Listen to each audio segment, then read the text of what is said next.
Тарас Григорьевич Шевченко. Ветер веет, повевает.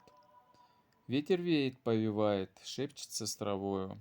Плывет челнок по Дунаю, гонимый волною. Плывет волной водой полный. Никто не приметит, кому глядеть.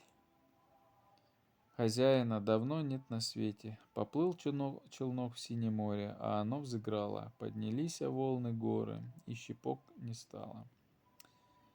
Короткий путь, что челноку до синего моря, сиротине до чужбине, а там и до горя. Словно волны поиграют, с ним добрые люди потом станут удивляться, на что он в обиде. Потом спроси, где сирота, никто и не видел.